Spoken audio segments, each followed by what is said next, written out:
Hey there, welcome back to A Good Life Farm.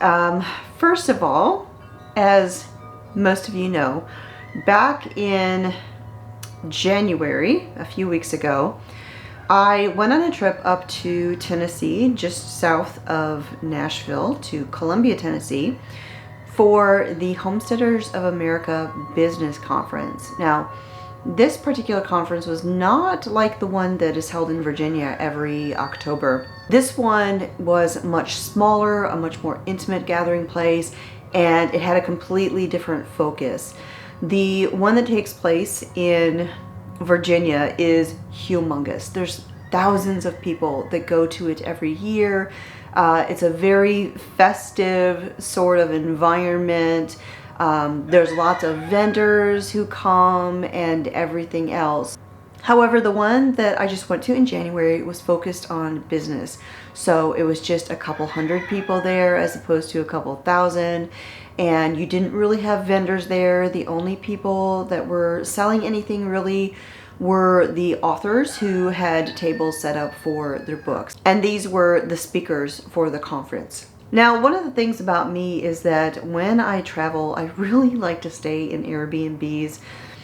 Anytime I go someplace, I am going to stay in an Airbnb unless there is just not one available or nothing that's like suitable just for me to stay in. If I can't find anything, then that's the only time I'm going to stay in a hotel.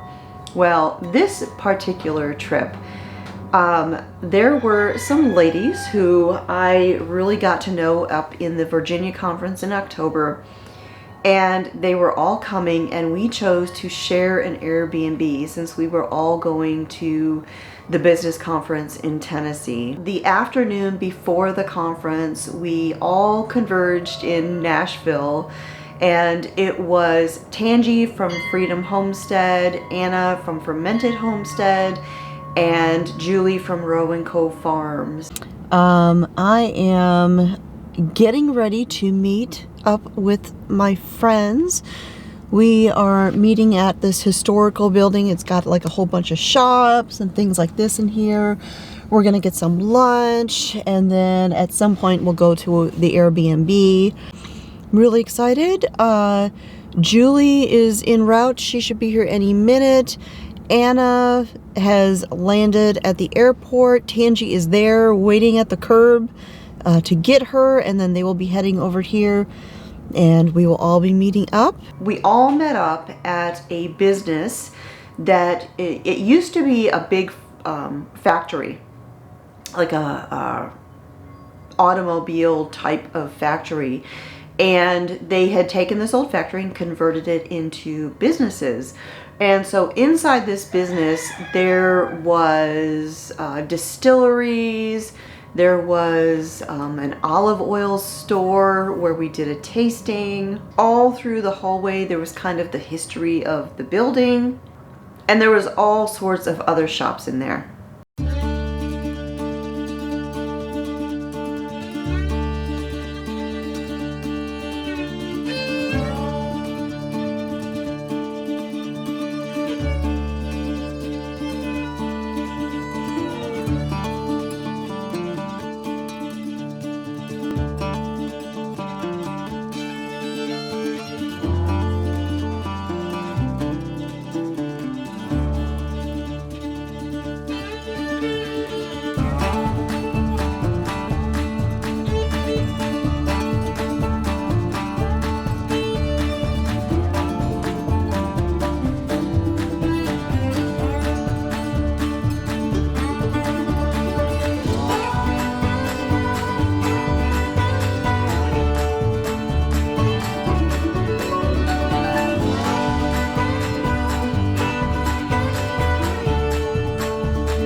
And we had a little bit of a moment when we walked up to one of the shops, but this particular shop all had us really disappointed that it was going to be closed because it was right up all of our alleys. I edit that part out. Edit. Don't. It's staying on mine.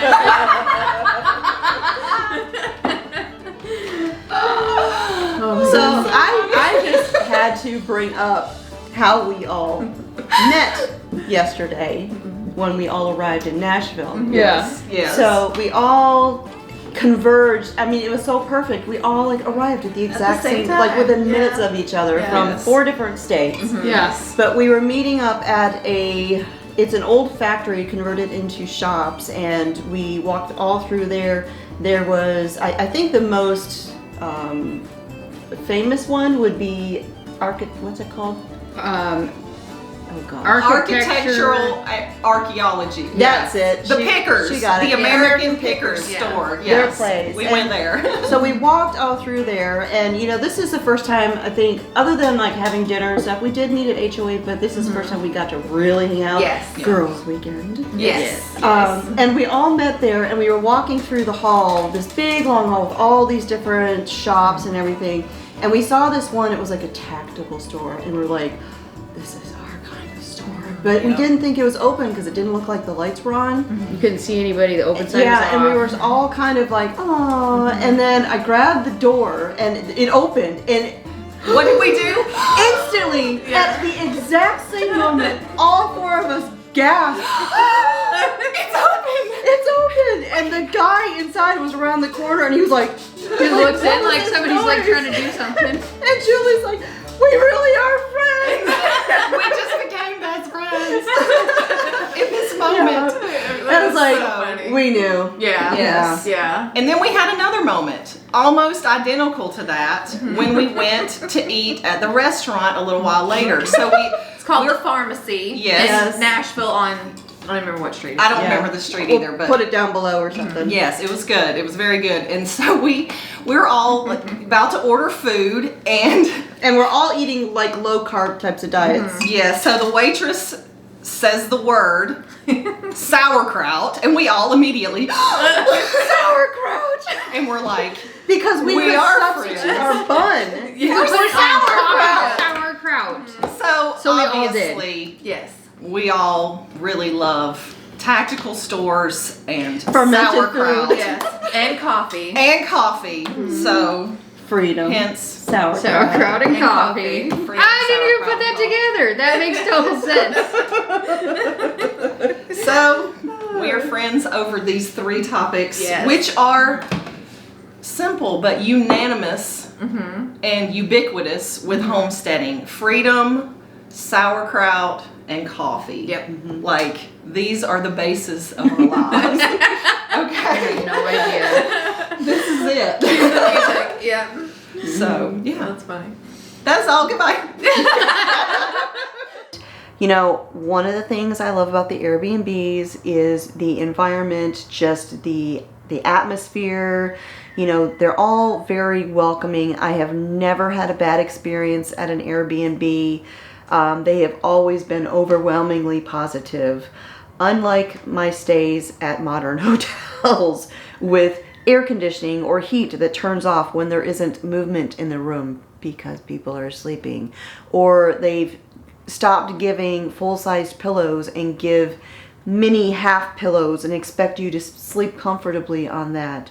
No, you don't have that kind of experience at an Airbnb unless you are specifically going for something like that. But generally, I have found that when I go the private route, I'm always going to get exactly what I'm expecting, and it has always been positive. And just to warn you, it's getting a little bit dark out here. We're kind of in between rainstorms at the moment. We got a whole bunch done out here on Sunday, and then Monday morning the rain started, which was yesterday for me. So, let's see. Okay, so the Airbnb. Now this particular Airbnb was a small house. It was actually part of a farm, and on this farm they actually had multiple different locations, different little cabins that you can stay at. So the name of the farm was like Muletown or something like that. And so inside the Airbnb you see a lot of like mule decor, which I thought was really cute considering we have a little one back there. And so we all settled in and just kind of relaxed that evening, and then the next morning we got up and we went to the first day of the conference. Good morning! So we are on the road. Got a truck full of folks here. We've got Julie from Row & Co Farms. We've got Tangi from Freedom Homestead and Ann from fermented homestead, and we are on our way to the Homesteaders of America Business Conference in Columbia, Tennessee, and we are just really excited. We can't wait. We've all been seriously looking forward to this weekend, not just for the conference, but also for the girls' weekend away. We're Iron sharpening iron. Iron sharpening iron. Nice. I love that. Yeah. Okay. We were up late last night having lots of amazing conversations and actually coming up with a couple ideas for some things that we might be doing in the future. But we're not going to tell you all about that, so you're just going to have to wait and see. But yeah, we're really looking forward, and we can't wait to share with you all about what we learned this weekend. And there was all sorts of speakers there at the conference. If you would, just bow your head. Dear Heavenly Father, we thank you for this day. We thank you for allowing us to live in this country, that we can gather like this. And we just ask your blessing that we all learn something and keep us safe. In Jesus' name, amen. Another change of focus is in our homesteads, typically, we want to do everything. We want to grow every kind of vegetable, every kind of fruit tree. I mean, I don't know any homesteader that's ever said to me, I just want to raise apple trees. No, I want apples and pears and plums and prunes and quinces and currants and, right?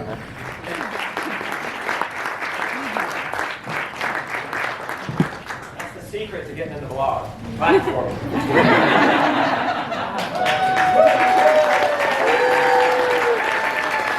Here we go. Does anybody recognize that? This is like old school, if you followed me for a long time. That was my very first ebook. And that ebook, I know this is kind of cliche, but it changed my life.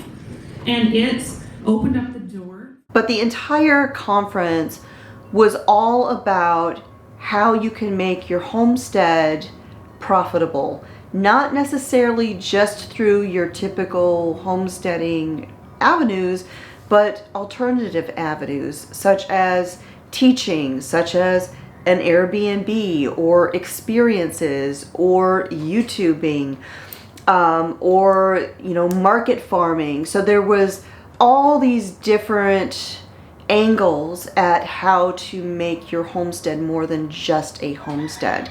And it was really informative. I mean, there was things that you wouldn't have even thought of that were just really food for thought and just an excellent experience. So after we got done with day one, we went out to dinner, and then when we got back to the Airbnb, it was actually after dark.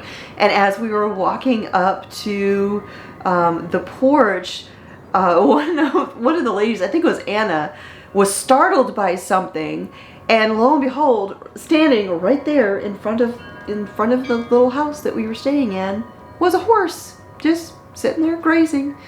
It was so cool. Now that evening, when we went back to the Airbnb, we actually sat down and did sort of a roundtable discussion, and all four of us, I think, filmed the entire talk, and we were going to kind of publish the whole thing on our channels, but we talked for over 2 hours, and there were so many different things that we talked about. It was just kind of a rambling, winding conversation for a couple of hours, and really we just had a great time.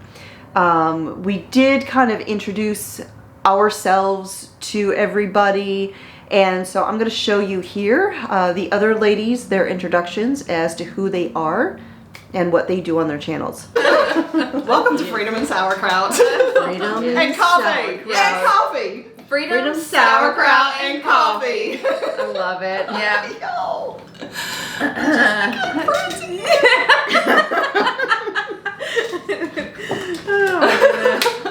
All right. Okay. All right, so we need to talk about Julie's fancy coffee here. Okay. We do. Hers Yes. is the fanciest. Okay, so my coffee is, I just use organic, like breakfast blend coffee. I grind the beans every morning and I brew them in a French press, and then I froth my half and half, and voila, it's so good. With too much sugar. A little too much sugar, but it's good, so. Yeah.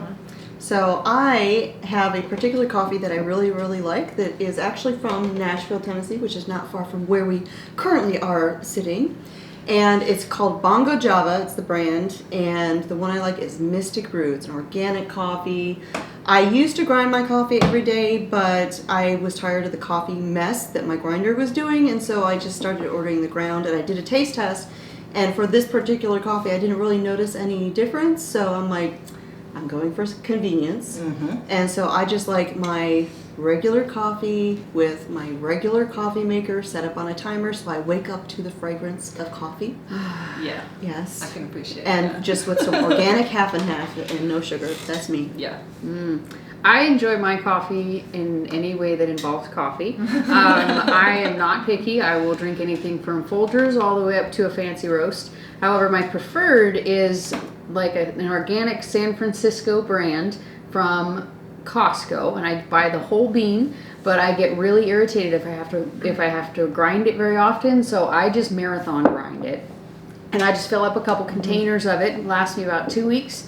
And then when I'm done with it, I steal my kids until I feel like making more. I will usually drink it black, but lately I've been using a sugar-free, sweet cream coffee make stuff. But it kind of just depends on my mood, and I just kind of stop drinking that at a certain point and then move to black because I drink coffee all day long. Because it's coffee. Well, I enjoy a good medium roast that's very smooth. I don't like the fruity undertone that kind of hits you in the back of the throat. But if I can find my favorite coffee, which is Starbucks Pike Place, if I can find that at my salvage store where I normally get like at half price, that is my preferred. I also like Black Rifle coffee, and Silencer Smooth is the one I like. But anyway, and then how I dress it is usually with the chemical crap storm of hazelnut sugar-free coffee creamer. That is my poison of choice. Awesome. And we call this segment, How Does a Homesteader Drink Their Coffee? Yes. However we want. Cheers. Exactly. Frequently. I like your answer better. Frequently. I like that. Okay, so we do need to do a little introduction so everybody knows who we are, right? Yes, absolutely. So, okay, so hey everybody, this is Julie. I have a YouTube channel called Row & Co Farms, and we have a homestead also called Row & Co Farms. We are in Central Georgia, Zone 8A, and we have a flower farm. We raise cattle and chickens and just do all kinds of homestead, DIY, and fun stuff like that. So. I'm Anna with the Fermented Homestead. I only have the YouTube channel, and I'm from Washington for now. We'll see how that plays out moving forward, but I just do a lot of videos on food preservation, canning, freezing, dehydrating, fermenting, all of those sorts of fun stuff, and kind of just sharing our journey of homesteading and learning how to do it. Hi, my name is Tangi. My family and I live in South Central Kentucky, and we homestead on our channel Freedom Homestead. There we have a big garden, we have chickens, we plan on adding meat chickens later this year, and we share basically our life. We do some vlogging, we do some recipes, we do food preservation, pantry chats, grocery hauls. We just share our life with our YouTube family. And then after that, we just talked about all sorts of things. We talked about what equipment we use for YouTubing, you know, our different YouTubing styles. We talked about how we got into homesteading and just all sorts of things. And we just had such a great time. The next morning we got up and we went to day 2 of the conference. And that morning, everything was just covered in frost. It was a crisp morning, and it was beautiful waking up there at that Muletown farm at the Airbnb. And so we went off to the second day of the conference, and and I forgot to mention, this was actually held at Rory Feek's farm in Columbia, Tennessee, and it is a really cool location. It's got like this big hall where they hold events. There's an old schoolhouse. You got the farm homestead aspect. It's just a really neat place to have an event. And then the second day, there were a couple of individual speakers again, some of the same people from the day before, but then they talked about some different topics. And then there was the whole kind of panel Q&A, and you were able to ask all of the speakers more specific questions and get more details and really pick their brains. Software, or what do you guys use computer-wise to keep track of herds, keep track of what you sold, what people's pay them, just in the kind of software in general? Is there one that's best performing, or is it a standard off the shelf like QuickBooks or something along those lines?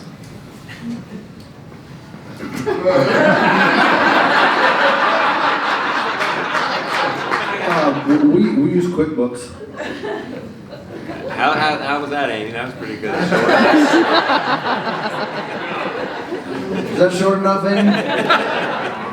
Whatever, spill.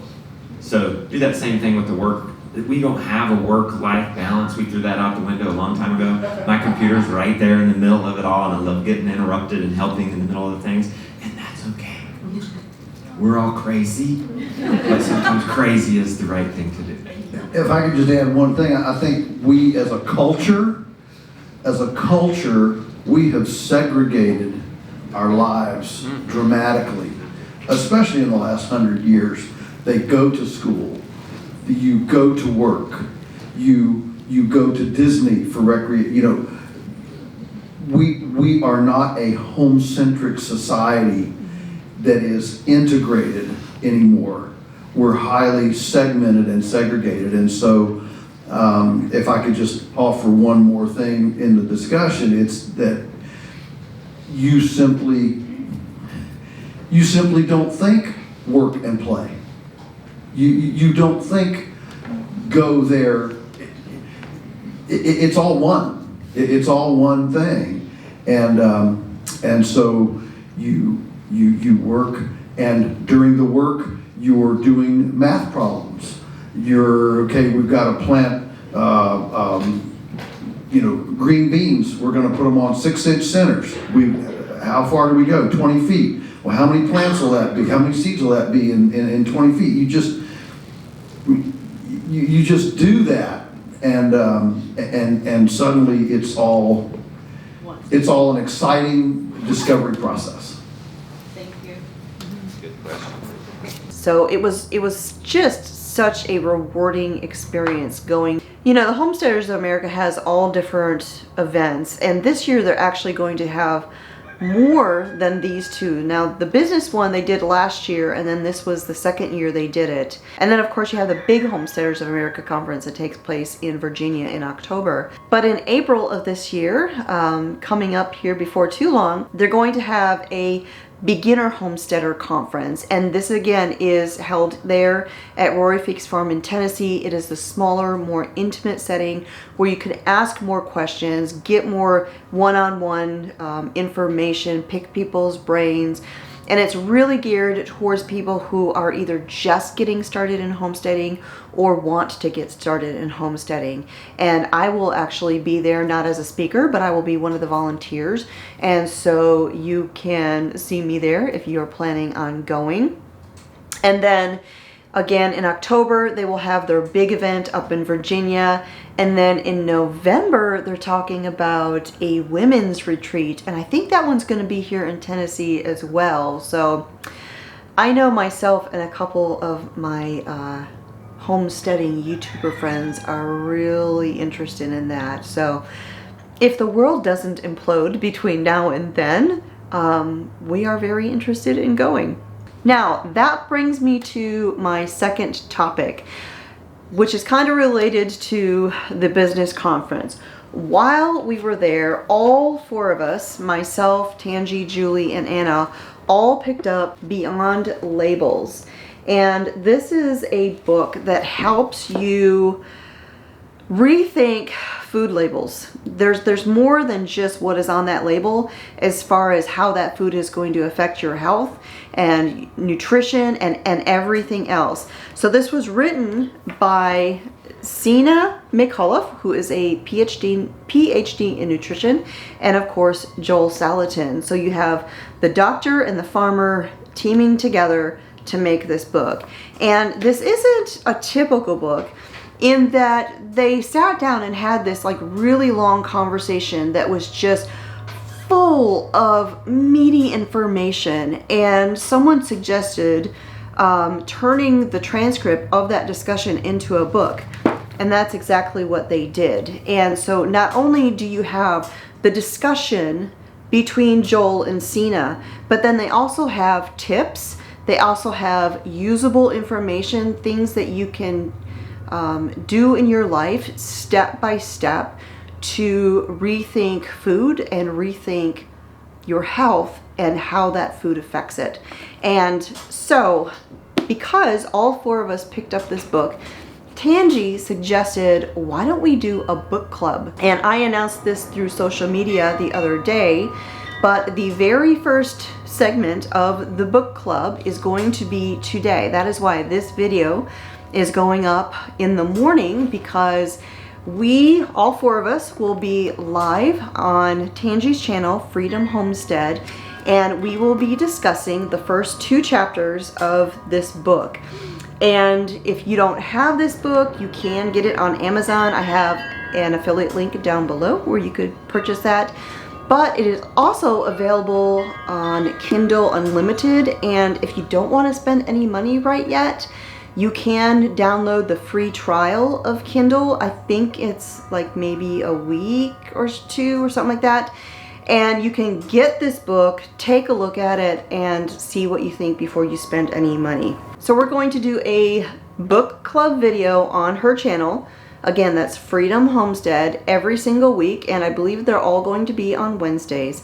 Now, some of them will be recorded and just, published on her channel, but many of them are going to be live chats. It's really just going to depend upon our schedules, and if we're available to do it at a time where we can all do the live stream, then we will do a live stream. But be sure to go ahead and subscribe to her channel if you aren't already.